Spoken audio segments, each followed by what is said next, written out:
요한복음 14장 5절에서 6절의 말씀입니다. 우리 2절의 말씀이니까요. 함께 같이 힘있게 여러분들과 함께 같이 합독하겠습니다. 5절입니다. 도마가 이르되 주여 주께서 어디로 가시는지 우리가 알지 못하거늘 그 길을 어찌 알겠사옵나이까. 예수께서 가라사대 내가 곧 길이요 진리요 생명이니 나로 말미암지 않고는 아버지께로 올 자가 없느니라. 오늘 여러분들 여러 가지 모양 또 여러 가지 마음으로 오늘 이 예배 자리에 나오신 줄로 압니다. 제가 늘 예배를 위해서 기도하는 것 중에 하나가 무엇이냐면 여러분 거저 왔다 거저 가지 않기를 제가 기도하고 있습니다. 고난자가 있다면 예배 가운데 회복이 있고요. 슬픈 자가 있다면 예배 가운데 기쁨으로 돌아서기를 원하고요. 또 삶의 갈급함이 있다면 오늘 이 예배를 통해서 주님으로 풍성히 채워지는 그 은혜가 있기를 늘 기도하고 있습니다. 여러분 오늘 이 예배를 저희들 드리는 동안 사모하는 마음이 여러분 안에 있기를 소망합니다. 그리고 여러분의 근심과 걱정은 잠시 내려놓으십시오. 그리고 그 근심과 걱정을 주님으로 가득 채우는 그러한 시간 되기를 소망합니다. 우리 다시 한번 옆에 분들 볼 텐데 오늘 우리 다음 세대들하고 같이 예배 드리고 있습니다. 우리 옆에도 앞에도 있고요. 우리 뒤에도 있고 어린 자녀들 있고 우리 청소년들도 있습니다. 여러분 이 자녀들 우리 동산교회 미래입니다. 또 우리 이 자녀들이 주님 안에서 비전을 품고 또 주님의 나라를 힘있게 세워갈 수 있도록 우리 계속해서 축복해 주시고 또 기도해 주시기를 바랍니다. 자, 우리 오늘 본문 말씀인데요. 여러분과 일전에 간략하게 이 말씀을 가지고 나누었던 적이 있는데요. 오늘 이 본문 다시 한번 저희들이 좀 가져왔습니다. 요한복음에 지금 수요 예배를 통해서 계속해서 저희들이 요한복음을 성경 공부하듯이 이렇게 쭉 한번 보고 있는데 오늘 이 말씀, 특별히 이 요한복음 14장 6절의 말씀 같은 경우는 요한복음에 있어서 핵심 구절 중에 하나입니다. 우리 6절 말씀만 다시 한번 읽을까요? 6절입니다. 14장 6절 말씀입니다. 예수께서 이르시되 내가 곧 길이요 진리요 생명이니 나로 말미암지 않고는 아버지께로 올 자가 없느니라. 아멘. 여러분 이 말씀 여러분 한번 잘 보시면 내가 곧 무엇이라 하셨죠? 길이라고. 그러니까 자신을 길이라고. 근데 그 길의 특징이 무엇이냐면 진리이고요. 또 그 길의 특징이 무엇이냐면 생명의 길이라고 이야기하고 있습니다. 본인이 자신을 길이라고 말씀하시되 예수님은 자신을 길이라고 말씀하시면서 한 가지 더 무엇을 하셨냐면 그 길을 가셨습니다. 그러니까 예수님은 자신이 길이라고 말씀하시되 그러니까 곧 후대에 우리의 믿음, 그 예수 그리스도를 믿는 자들이 따라올 수 있도록 그 길을 자신이 먼저 터놓으셨지만 우리 주님께서 먼저 자신이 가야 할 그 길을 우리 가운데 보여주셨던 것이지요. 그러니까 예수님의 공생의 기간 동안에 그분이 오신 이유, 그리고 그분의 목적, 그분이 어떤 길을 걸어가고 싶었는지에 대해서 우리는 분명히 이해할 필요가 있다는 것이지요. 여러분, 사실 하나님의 아들이신 예수 그리스도께서 이 땅에 오신 목적이 하나 있습니다. 그게 뭐냐면 오늘 이 성경이 말씀하는 대로 한 길, 그러니까 진리와 생명으로 나아가는 그 한 길, 그 길을 우리가 걷고 또 그 영생의 길을 우리가 바라보며 살아가도록 우리에게 그 한 길을 허락하시기 위하여 이 땅에 오셨는데요. 이 정확히 오늘 말씀을 보시면 오늘 말씀에는 내가 곧 길이요라고 이야기하고 있지만 헬라어나 영어의 특징이 무엇이냐면 명사 앞에 관사가 반드시 붙습니다. 그런데 오늘 이 길 앞에도 한 정관사가 붙습니다. 그러니까 한 길이라고도 해석이 되지만 그 길이라고도 해석이 되는 거지요. 유일하게 그만이 걸을 수 있는, 예수님만이 걸을 수 있는 그 한 길, 그 한 길에 대해서 말씀하고 있는 성경 구절인 거예요. 그러니까 다른 길은 없다는 거예요.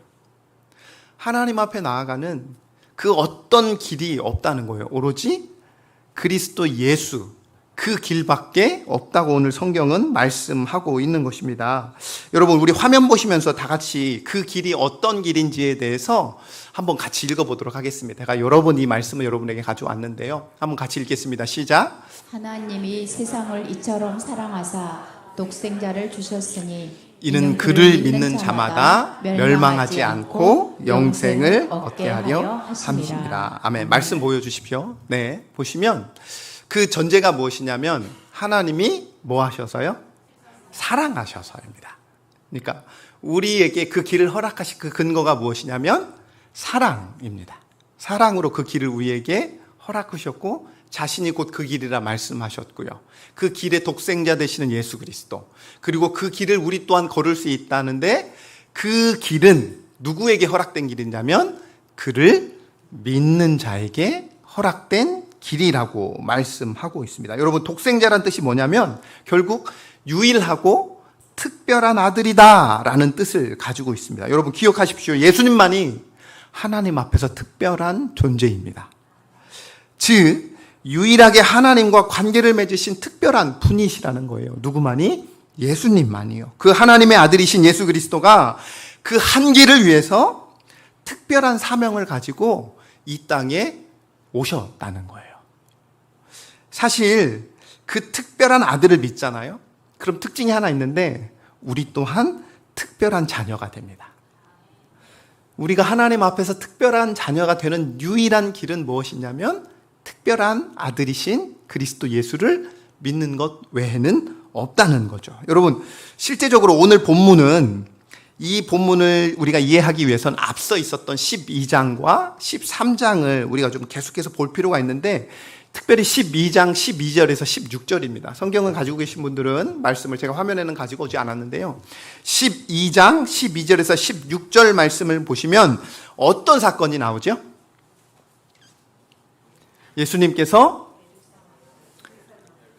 입성하는 사건이 나옵니다. 그렇죠? 그런데 그 약속하신, 구약에서 약속하신 그대로 승리의 입성이 일어나는 사건이 그 종려주일에 그 일이, 종려주일에 그 일이 일어나게 되는데 바로 예루살렘 성전으로 승리의 입성을 하는 그 날이 바로 이 12장에 있는 말씀입니다. 그러면서 12장에 자신이 어떠한 생명을 주시기 위해서 이 세상에 오셨는지를 말하고 있고요. 그렇게 12장이 마치게 되면 13장을 보시면 1절부터 11절까지 새로운 언약을 갱신하게 됩니다. 그런데 그 갱신하는 핵심의 사건이 하나 뒤에 딱 나옵니다. 그 사건이 어떤 사건이면 우리가 너무나도 잘 아는 것처럼 발씻김의 사건이 나오는 거예요. 그러니까 그 사건을 제자들에게 직접 체험하게 만드시는 사건인 거예요. 그리고 오늘 본문의 24장에 바로 이 고백이 오늘 그 한복판에 있는 것입니다. 결국 이후에, 오늘 이 고백들이 이후에 그 길은 어떤 길인지에 대해서 명확하게 설명하는 본문들이 뒤에 딱 나오는 거예요. 그러니까 승리의 입성을 모습을 보여주시고 그 승리의 입성 가운데 실제적으로 13장에 그 사역, 그 승리의 사역이 무엇인지를 핵심적인 사건에 대해서 발씻김을 통해서 딱 보여주시면서 14장에 선포하시는 거예요. 내가 곧 길이요, 진리요, 생명이다 라고 선포하는 사건이 오늘 본문에 있는 거예요. 자, 그렇다면 장소적인 측면에서 한번 이렇게 질문하겠습니다. 여러분, 예수님께서 가셨던 그 길의 목적지가 어디일까요? 장소적인 측면에서요. 어디를 향하여? 지금 오늘 입성했잖아요. 결국 예수님이 33년의 삶을 사시면서 예수님의 가고자 한 그 길의 최종 목적지가 어디예요? 예루살렘이에요. 그러니까 예수님은 예루살렘을 향하여 자신의 한 길을 가셨어요. 예루살렘의 뜻이 뭐죠? 살렘. 예, 평화의 도시, 평화의 땅이라는 의미를 가지고 있습니다. 그러니까 평화의 땅이라고 불리우는 예루살렘인데 실제적인 예루살렘을 보면 마치 사사기의 때와 같이 샬롬이 있지 않고요. 엔샬롬이 있어요. 예루살렘, 샬롬의 도시이지만 실제적으로 샬롬의 도시가 아닌 거죠. 아이러니한 그 상황에 누가 가죠? 평화의 왕이신 예수님께서 그 땅에 그곳에 입성하시는 것입니다. 여러분, 말 그대로 평화의 땅이지만 그렇게 평화의 땅이라고 불린 만큼 좋아 보이진 않았습니다. 왜냐고요? 그곳이 어떤 곳이었냐면 모든 선지자들이 그곳에서 돌 맞아 죽었던 곳이었습니다. 그리고요, 비록 그곳에 거룩한 성전이 하나 세워져 있었습니다. 그 성전을 그 시대에 뭐라 불렀냐면 헤롯 성전이라 불렀습니다. 왜냐? 성전이 다 파괴된 후에 헤롯이 다시금 그곳에 성전을 아주 의리의리하게 지어놨기 때문입니다. 그러니까 솔로몬 이후의 성전은 결국 헤롯 성전만 남아 있었던 것이지요. 헤롯 성전은요, 많은 부분에서 왜곡이 되었고 타락한 곳이었습니다. 오죽했으면 예수님이 가서 성전에서 엎으시기까지 척결하시는 그 사건이 일어나기도 했던 곳이니까요. 그러니까 보기에는 되게 아름다웠는데 마치 이름 그대로 예루살렘, 평화의 도시인 것 같지만 평화의 도시가 아니었고 아주 아름다운 성전이 있었지만 실제적으로 하나님의 영광은 떠나 있던 곳이 바로 이 예루살렘이었던 거죠. 그곳에는 누가 그 권력을 잡고 있었냐? 사두개인이라는 정치적 이 제사장의 집단들이 그곳에서 권력을 중심을 잡고 있었고요. 또 열심당원이라는 테러 분자들이 그곳에서 계속해서 상주하고 있었습니다. 그래서 그들의 생각에는 늘 뭐가 있었냐면 언제 다시 한번 이 예루살렘이, 이 유대가 로마에서 언제쯤 우리가 벗어날 수 있는지를 늘 꿈꿨고요. 그러다 보니까 그곳은 늘 혼란이었고요. 또 엔샬롬의 도시였습니다. 마치 저희들이 수요예배 때 했던 베데스다와 같은 모습으로 서 있는 도시였다는 거죠. 여러분, 이 예수님께서 그 도시 한복판에서 마치 최후의 결전을 하는 모습으로 딱 서 있는 거예요. 그러면서 뭐라고 고백하냐면 나는 그 땅으로 반드시 가야 한다고. 그 참된 평화가 없는 그곳이지만 그럼에도 그 평화의 도시라 불리는 그곳에서 참된 평화를 주기 위하여 가겠다라고 말씀하시는 내용인 것입니다. 여러분, 예수님은 그 비장한 각오로, 그 마음으로 이 예루살렘에 입성을 했는데 그와 함께한 12 제자들은 어떠한 마음으로 예수님과 함께 그 종려나무 가지를 밟으며 입성했을까요? 같은 마음을 품고, 예수님과 같은 마음을 품고 과연 그들은 그곳에 입성했을까요? 그렇지 않았습니다. 제자들조차도 그 특정한 길에 대해서 고정관념이 있었습니다. 벗어나지 못하는 고정관념이 있었던 거죠. 그들은 이미 정해놨습니다. 무엇을 정해놨냐면 나의 스승 되시는 예수님은 어떠한 길을 가야 하고 또 우리의 스승 되시는 예수님은 어떠한 삶을 살아야 되고 또 무엇을 위해 살아야 하는지 이미 자신의 생각대로, 그래서 예수님이 그 생각대로 벗어나실 때마다 때로는 베드로처럼 화를 버럭내기도 했고요. 예수님한테 따지기도 했습니다. 심지어 멱살을 잡는 것과 같은 분냄을 표시하기도 했던 거죠. 그러니까 예수님은 이미 자기가 가야 될 그 한 길에 대해서, 하나님이 명령하신 그 한 길에 대해서 어떠한 길을 가야 되는지 아셨지만 실제적으로 함께한 이 12 제자들은 자신들이 생각한 그 한 길, 이 길을 걸어야 하고 예수님의 제자로서 자신들이 생각한 그 길을 가야 된다고 그들은 여겨졌던 것이죠. 그 대표적인 생각이 뭐냐면 메시아 사상이었습니다. 이 메시아 사상의 특징이 뭐냐면 정치적으로 승리한다. 다시금 유대가 권력의 중심이 돼야 된다. 세상에 대한 정복, 이제 로마를 정복하고 로마로부터 그 압제에서 회복되고 다시금 다윗 왕국이 다시 한번 힘있게 세워지길 바란다. 그리고 우리가 세상의 중심이 되는 것이다.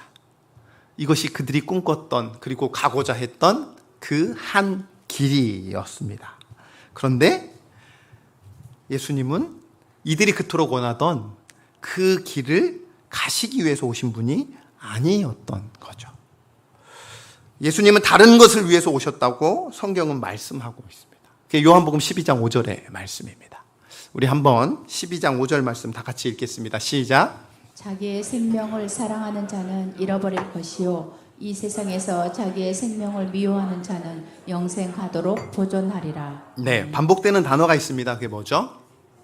생명이라는 단어가 반복되고 있습니다. 또 한 단어가 있습니다. 비슷한 단어가 무엇일까요? 생명, 영생입니다. 그렇죠? 하지만 앞에 두 단어와 뒤에 두 단어는 완전 다른 단어입니다. 그러니까 앞에 있는 단어는 어떤 단어냐면 육체적인 생명을 나타내는 헬라어의 단어입니다. 그러니까 무슨 의미냐면 마치 내가 나로서 살아가고자 하는 그 생명, 그러니까 자아 중심의 생명, 나 중심의 생명을 단어 말하는 게, 그래서 앞에 뭐라고 표현했냐면 자기의 생명이라고 말하고 있어요. 자기의 생명, 나 중심적인 생명을 말하고 있는 거죠. 그러면 뒤에 나오는 영생이란 단어는 어떤 단어냐면 다른 생명, 그러니까 하나님으로부터 오는 생명, 영적인 생명, 하나님과의 교제 안에서 사는 참 생명을 말하고 있는 단어입니다. 엄연히 다른 단어입니다. 그래서 앞에는 자기의 생명이라고 이야기하였고 뒤에는 영원한 생명을 나타내는 영생이란 단어를 썼다는 거예요. 하나님 안에서 교제하는 참 생명, 그리고 앞에 있는 생명은 나로서 살아가고자 하는 육체적인 생명을 말하고 있는 거예요. 이 의미로서 다시 한번 들어보십시오. 자기의 생명을 사랑하는 자,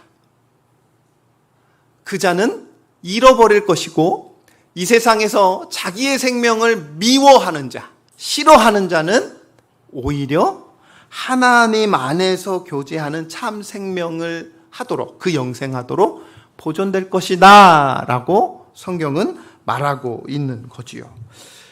내가 육체로 살았던 생명을 버린다면, 그리고 그리스도를 통하여 하나님의 은혜를 얻고 중생과 회심으로 인하여 변화가 된다면, 내가 그래서 산 제물로 내가 하나님 앞에 나를 드린다면 우리는 하나님 안에서 교제하는 참 영생을 얻을 것이라고 이 요한복음 12장 25절에서는 말씀하고 있다는 거예요. 여러분, 우리 주 예수님은 우리에게 분명히 영생을 주시기 위하여 이 땅에 오셨다고 말씀하고 있습니다. 그러니까 결론적으로 예수님이 걸으셨던 그 길의 핵심이 뭐예요? 지금까지 이 25절까지의 말씀을 딱 정리하면 예수님께서 걸으신 그 길의 핵심은 뭐냐면 우리에게 무엇을 주시고자? 영생을 주시고자 그 길을 걸으셨던 것입니다. 우리에게 영생을 주시고자 그 길을 걸으셨던 거예요. 그렇다면 여기서 한 가지 더 질문을 던져야 되는 게 무엇이냐면, 참 이해를 못하고 잘 따라와 줬으면 좋겠는데 그러지 못하고 있는 제자들이 옆에 있습니다. 그러니까 그 길을, 그 영생의 길을 꿋꿋이 걸어가고 계신 그 예수님께서 그 길을 혼자 가시지 않았다는 거예요. 누구랑 갔냐면 제자들과 함께, 그러니까 무지한 인간들과 함께, 그 제자들과 함께 먹고 자면서 그 길을 같이 갔다는 거죠. 그렇다면 왜 그렇게 하셨냐는 거예요. 그 이유가 무엇이냐면 그들에게, 그리고 우리들에게 우리가 진짜 가야 될 길이 뭔지, 그리고 그 참된 길이 무엇인지를 직접 보여주고자 예수님께서 그의 제자들과 함께 하셨다는 것입니다. 그래서요, 제자들은요, 예루살렘을 향하여 가는 그 모든 여정을 처음부터 끝까지 예수님께서는 그 제자들이 자기와 함께 가기를 원하셨습니다. 특별히 예수님이 진리를 선포하실 때, 하나님 나라에 대해서 선포하실 때, 또 그 가야 할 길을 말씀하실 때 특별히 어떤 언어로서 사용했냐면 아람어로 썼습니다. 왜냐하면 그들에게 친숙한 언어였고 그들이 이해하기 쉬운 언어였기 때문인 거죠. 직접 눈높이를 그들에게 맞춰 가시면서 자신이 가야만 하는 그 길을 그의 제자들에게 말씀하셨다는 거예요. 자, 그렇다면 앞서 있었던 이 예수님이 가야 할 우리에게 영생을 주시고자 하는 그 길을 제자들과 함께 가시기를 원하셨는데, 자, 그렇다면 예수님께서 말씀하신 그 길과, 그 영생의 길과 우리가 가고자 하는 그 길의 지금 이 시대를 살아가는 우리가 가고자 하는 그 길의 차이가 무엇인지 우리는 고민해 볼 필요가 있다는 거죠. 오늘 또 여러분, 한 주 동안 여러분은 어떤 특정한 목적한 한 길을 한 주 동안 걸으셨어요. 제가 어떤 길인지 잘 모르겠습니다. 하지만 여러분은 직장 생활을 하던, 가정에서 일을 하던, 아니면 때로는 사업장이든 어떤 곳이든 여러분은 그 한 주 동안 그 길을 걸으셨죠.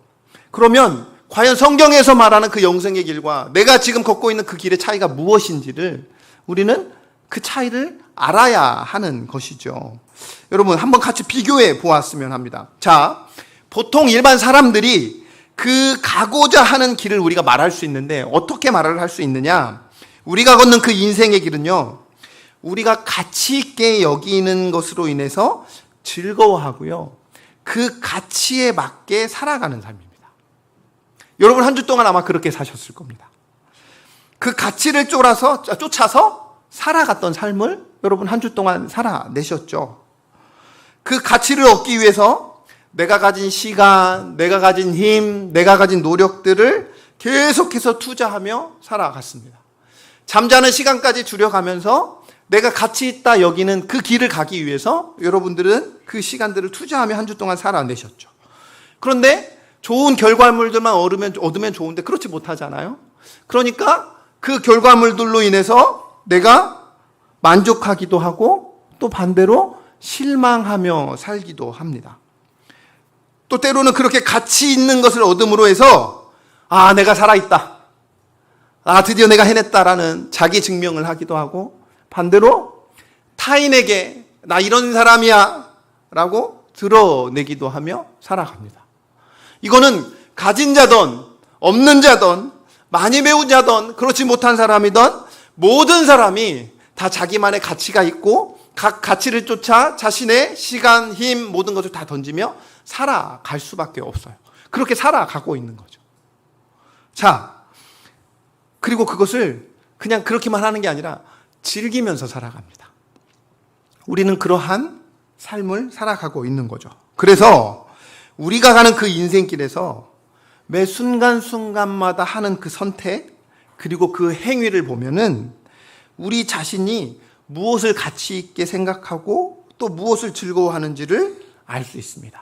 일전에도 이 말을 제가 드렸던 것 같아요. 그게 무엇이었냐면, 그 사람이 선택한 것을 보면 우리는 그 사람이 그의 인생길에서 무엇을 가치 있게 여기는지를 알 수 있다는 겁니다. 사랑하는 성도 여러분, 우리가 하나님을 알기 위해선, 하나님이 어떤 분이신지 성경에서 설포하지만 우리가 그리스도 예수를 진정한 주인으로 영접하기 위해선 중간에 거쳐가는 조직신학적인 과정이 하나 있습니다. 그게 뭐냐면 인간론입니다. 그리고 그 인간론에서 계속해서 주장하는 바는 뭐냐면 우리는 죄인이다라는 거예요. 우리는 죄인이다. 그러니까 우리 자신이 죄인이라는 것을 자각하지 않으면 그리스도의 은혜가 전혀 우리 삶에 없습니다.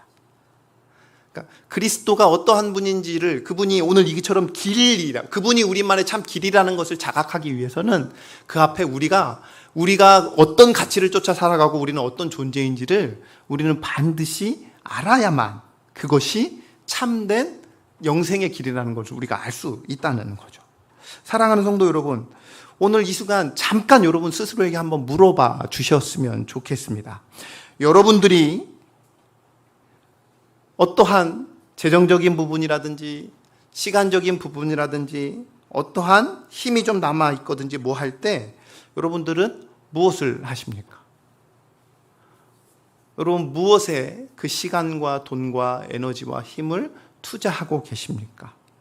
또 여러분은 그렇게 투자하면서 무엇으로 즐거워하고 있습니까? 여러분을 지금 기쁘시게 하는 것은 무엇입니까? 그것이 무엇인지 저는 모르겠지만 여러분들은 그것이 바로 여러분들이 지금 가고 있는 그 길에 있다는 것입니다. 저는 그렇지 않아요 라고 부정할 수 있지만 생각하는 대로 말이 나가는 것이고 말하면서 우리는 행동하게 됩니다. 이거는 하나님이 우리를 그렇게 만드셨어요. 그래서 말하는 것과 행동하는 것과 생각하기 다르면 그거는 오히려 병원을 가보셔야 됩니다. 여러분들, 우리는 자연스러워요. 우리가 가치 있다고 여기는 것에 우리의 시간과 돈과 행동과 모든 것을 다 투자하며 살아갑니다. 예수이면 예수를 위하여 나의 시간과 돈과 모든 것을 투자하고요. 그렇지 않다면 다른 것에 투자하고 살아가는 것이 우리의 당연한 삶이라는 거죠. 그러니까 오늘 이 신자들에게 주어진 요거 하나만 먼저 보고 뒤에 제가 계속 설명드릴 텐데요. 여러분, 우리가 무엇을 좋아하고 또 무엇에 시간과 마음을 뜻을 두고 또 우리가 무엇을 즐거워하는 걸 보면 그 사람을 볼 수 있다고 말씀을 드렸고요. 중요한 거 한 가지 있는데 여러분 회심의 증거가 있습니다. 회심의 증거. 회심의 증거가 있는데 크게 두 가지입니다. 한번 같이 읽어볼까요? 시작. 그리고 그 영적인 것에 대한 즐거움. 이것도 제가 일전에 한번 설명드렸던 것 같아요. 이 마틴 로이드 존스 목사님께서 이 회심의 증거가 무엇이다 라고 이렇게 이야기를 했거든요. 근데 두 가지라는 거예요. 첫 번째가 무엇이냐면 영적인 것에 대한 관심. 그러니까 회심한 자는 영적인 것에 대한 관심이 자연스럽게 드러난다는 거예요. 그리고 두 번째, 그 영적인 것으로 인하여 즐거움을 누리며 살아간다는 것입니다. 그러니까 그렇지 않다면, 내가 회심하지 않았다면 반대의 개념이 되겠지요. 사랑하는 성도 여러분, 찬양하는 것이 즐거우십니까? 그리스도의 몸된 교회에서 예배드리는 것이 즐겁습니까? 함께 성도 안에서 교제하는 것이 즐겁습니까? 하나님의 말씀을 들음이 기쁘십니까? 또 그리스도의 몸된 교회를 섬기며 내 육신은 피곤하지만 그리스도의 몸된 교회를 섬기는 것이 또 그렇게 나의 모든 것을 내어놓는 것이 기쁘고 즐겁습니까? 막 복음의 메시지를 들을 때마다 내 심장이 요동치고 계십니까? 세상이 줄 수 없는 메시지가 이 교회 안에 있다는 것을 여러분 마음속에 깊이 새기며 그것이 나의 삶의 최고의 복이라고 여기며 여러분 기뻐하고 계십니까? 그렇다면 여러분은 영생을 누리며 살고 있는 것입니다. 그것이 신자에게 가장 큰 최고의 복이라는 거죠. 바라옵기로는 이 영생을 여러분의 삶 가운데 온전하게 누리시는 우리 동산의 모든 성도님들 되시길 주님의 이름으로 간절히 축원합니다. 이제 한 가지만 더 나누고 여러분 말씀을 좀 정리할 텐데요. 그렇다면 조금 더 구체적으로 예수님께서 가시고자 했던 그 예루살렘으로 가는 길은 어떤 길이었느냐? 방금 우리 25절 다시 한번 보여주셨으면 좋겠는데요. 자, 보십시오. 자기의 생명을 사랑하는 자는 잃어버릴 것이고 이 세상에서 자기의 생명을 미워하는 자는 영생하도록 보존하리라 말씀하여 주셨는데 이 말씀을 잘 보면 결국 잃어버린다. 즉 예수님께서 가고자 하셨던 그 길은 어떤 길이었냐면 자신을 내어주는 희생의 길이었습니다. 그러니까 예수님은 자신이 가셨던 그 길을 우리가 가기를 원하셨는데 우리가 그 길을 가기 위해서는 우리에게 뭐라고 말씀하시냐면 자기 자신의 생명을 미워하라고, 즉 버리라고 말씀하시면서 자신이 직접 자신의 생명을 우리를 위하여 버리셨던 것이죠. 그렇게 자신의 생명을 통해서 우리를 살리셨다는 것입니다. 예수님만이 모든 것을 주시고 예수님만이 그 모든 것을 원하시는 분이시라는 것이죠. 그 길에 가는 특징을 또 하나 여기 말씀하고 있는데 우리 마태복음 7장 13절과 14절입니다. 제가 읽겠습니다. 13절 읽겠습니다. 좁은 문으로 들어가라. 멸망으로 인도하는 문은 크고 그 길은 넓어 그리로 들어가는 자가 많고 생명으로 인도하는 문은 좁고 길이 협착하여 찾는 자가 적음이라. 아멘. 생명의 길이고 영생의 길인데 그리고 우리를 위하여 그 길을 가셨고 우리 또한 그 길을 가라고 우리에게 말씀하고 계시는데 그 길의 특징이 있어요. 그 길은 특징이 뭐냐면 좁고요. 그리고 넓지가 않고 좁고 또 하나 뭐가 있습니까? 길이 뭐하다? 협착하다는 겁니다. 쉽지 않다는 거예요. 그리고 고난의 길이고 조롱과 멸시의 길이라는 겁니다. 그리고 그 끝을 보아하니 자신을 내어주는 죽음의 길이라는 겁니다. 십자가의 길이었습니다. 결론적으로 예수님은 그 길을 가기 위해서 죽으러 오셨습니다. 내가 곧 길이요 진리요 생명이니 나로 말미암고는 아버지께로 올 자가 없느니라 라고 말씀하시면서 그건 나만이 갈 수 있다 말씀하시면서 우리를 구원하시기 위하여 자기 몸을 던져서 그 살점을 찢기신 후에 우리를 위해서 죽으셨던 바로 그 길입니다. 그래서 이사야서 53장 5절에 이렇게 말씀하고 있습니다. 그가 찔림은 우리의 허물을 인하며 그가 상함은 우리의 죄악을 인함이라. 그가 징계를 받음으로 우리가 평화를 누리고 그가 채찍에 맞음으로 우리가 나음을 입었도다. 아멘. 그러니까 이것이 제자를 부르신 그리고 우리가 제자의 길을 가기를 원하셨던 그 예수님이 먼저 가셨던, 그 걸으셨던 십자가의 길입니다. 내가 산 제물로 내 자신이 죽어야 하며 피 흘림의 제물이 되어야 하는 그 길이라는 것이죠. 그런데 정말 감사하고 은혜가 있는 게 뭔지 아십니까? 그 십자가의 길을 우리 주님께서 어떠한 마음으로 가셨냐는 거예요. 오늘 저는 여기에 이 말씀의 핵심이 있는데요. 우리 히브리서 12장 2절 말씀 한번 같이 읽겠습니다. 시작. 믿음의 주요 또 온전하게 하시는 이인 예수를 바라보자. 그는 그 앞에 있는 기쁨을 위하여 십자가를 참으사 부끄러움을 개의치 아니하시더니 하나님 보좌 우편에 앉으셨느니라. 아멘. 진리요 생명 되시는 예수 그리스도께서 그 길을 가시는데, 우리를 사랑하셔서 그 죽음의 길을, 자신을 내어놓는 그 길을 가시는데 어떻게 그 길을 가셨냐는 거예요. 그 앞에 있는 무엇을 위하여? 기쁨을 위하여. 그 기쁨으로 그 길을 가셨다는 거예요. 그러니까 우리를 사랑하셔서, 우리를 기뻐하셔서, 우리를 부르시기 위해서, 제자로 삼기 위해서 그분은 기쁨으로 그 길을 가셨습니다. 그리고 그분은 그분의 기쁨은 우리를 살리기 위해서 죽는 것이었다는 거죠. 사랑하는 성도 여러분, 다시 한번 묻습니다. 여러분은 어떤 길을 가고 계십니까? 또 어떤 길을 걷기를 원하십니까? 내가 죽을 힘을 다하여 사는 이유가 세상 말로 아름다운 꽃길을 걷고자 함이십니까?